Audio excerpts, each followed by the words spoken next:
Hello friends, welcome to study with Gyan प्रकाश।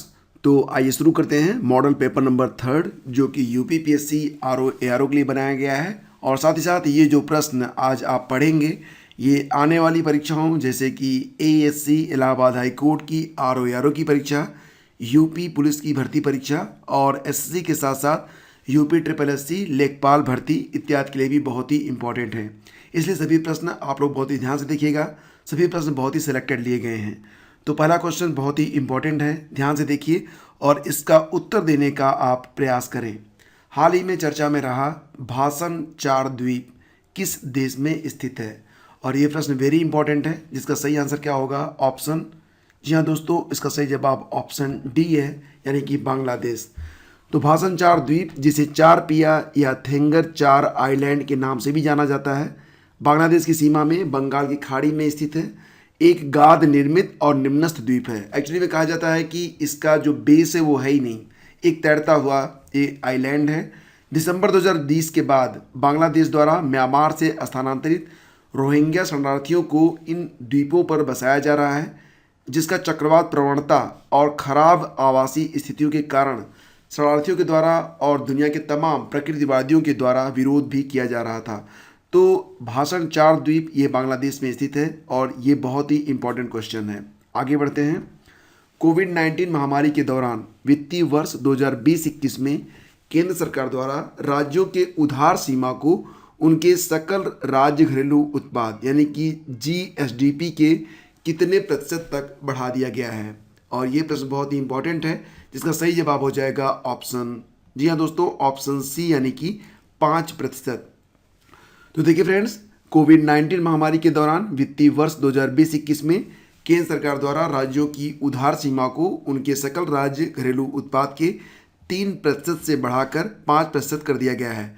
और ये नियमानुसार 3% ही होता है, जिसे अब बढ़ाकर 5% किया गया है। तो ये प्रश्न इसीलिए बहुत ही इंपॉर्टेंट हो जाता है। अगला क्वेश्चन होगा कि केंद्रीय बजट 2021-22 में आकस्मिकता निधि, जिसे आप कहते हैं कॉन्टेंजेंसी फंड को वर्तमान के 500 करोड़ रुपए से बढ़ाकर कितना करने का लक्ष्य रखा गया है? और ये प्रश्न भी बहुत ही इंपॉर्टेंट है। इसका सही जवाब क्या होगा? देखिए फ्रेंड्स, इसका सही जवाब है 30,000 करोड़ रुपए, यानी कि विकल्प ए आपका यहाँ पर करेक्ट है। तो केंद्रीय बजट 2021-22 में जो कॉन्टेंजेंसी फंड है, इसको वर्तमान के 500 करोड़ रुपए से बढ़ाकर 30,000 करोड़ रुपए करने का लक्ष्य घोषित किया गया है, जिसके लिए चालू वित्तीय वर्ष में वित्तीय बिल पेश किया जाएगा। अगला क्वेश्चन देखते हैं। निर्यात तैयारी सूचकांक यानी कि एक्सपोर्ट प्रिपेयर्डनेस इंडेक्स किस संस्था या मंत्रालय के द्वारा जारी किया जाता है?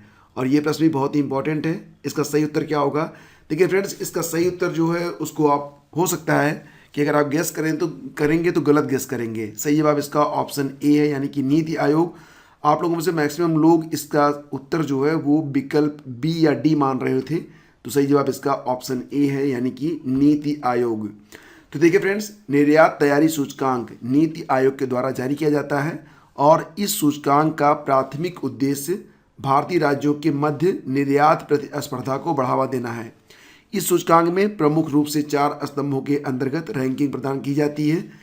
पहला नीति यानी कि पॉलिसी, दूसरा व्यावसायिक परितंत्र यानी कि बिजनेस इकोसिस्टम, तीसरा निर्यात परितंत्र यानी कि एक्सपोर्ट इकोसिस्टम और चौथा है निर्यात निष्पादन यानी कि एक्सपोर्ट परफॉर्मेंस।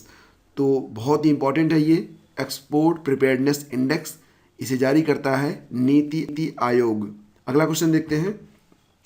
भारत सरकार द्वारा कुल कितनी फसलों के लिए न्यूनतम समर्थन मूल्य यानी कि एमएसपी अधिसूचित किया जाता है? Very important question. और सही आंसर इसका हो जाएगा ऑप्शन, जी हाँ दोस्तों, ऑप्शन बी, यानी कि कुल 23 फसलों के लिए। तो इसमें अनाज से संबंधित फसलें हैं 7, दलहनी फसलें हैं 5, तिलहनी फसलें हैं 7 और नगदी फसलें 4 हैं, जिसमें गन्ना, नारियल, कपास और जूट शामिल हैं। तो भारत सरकार द्वारा कुल 23 फसलों के लिए न्यूनतम समर्थन मूल्य को अधिसूचित किया जाता है। देखिए फ्रेंड्स, आर्थिक मामलों की मंत्रिमंडलीय समिति यानी कि सीसीईए न्यूनतम समर्थन मूल्य का अंतिम निर्णय लेती है। पहली बार न्यूनतम समर्थन मूल्य कब घोषित किया गया था? 1966-67 में। और देखिए ये पॉइंट बहुत ही इंपॉर्टेंट है, इसको जरूर याद रखिएगा कि पहली बार न्यूनतम समर्थन मूल्य यानी कि जो MSP है, इसकी घोषणा कब हुई थी? अगर प्रश्न आया तब इसका जवाब हो जाएगा 1966 और 67 में। आगे बढ़ते हैं। खाद्य और कृषि संगठन यानी कि FAO द्वारा घोषित United Nations decade of family farming की अवधि क्या है? ये प्रश्न बहुत ही इंपॉर्टेंट है। खाद्य और कृषि संगठन FAO द्वारा घोषित United Nations decade of family farming की अवधि है यहाँ पर 2019 से 2028 तक, यानी कि विकल्प सी आपका यहाँ पर सही है। तो खाद्य और कृषि संगठन FAO द्वारा अंतर्राष्ट्रीय कृषि विकास कोष IFAD के सहयोग से United Nations decade of family farming प्रारंभ किया गया है। इसकी अवधि 2019 से 2018 होगी। याद रखिएगा, फैमिली फार्मिंग पारिवारिक श्रम के द्वारा कृषि, वानिकी, मत्स्य पालन, चारागाह, जलीय कृषि आदि को संचालित और प्रबंधित करने की क्रिया है। यानी कि ऐसे में क्या होता है कि आपकी जो फैमिली है या किसी की जो फैमिली है उसके द्वारा कृषि कार्यों को संपादित किया जाता है।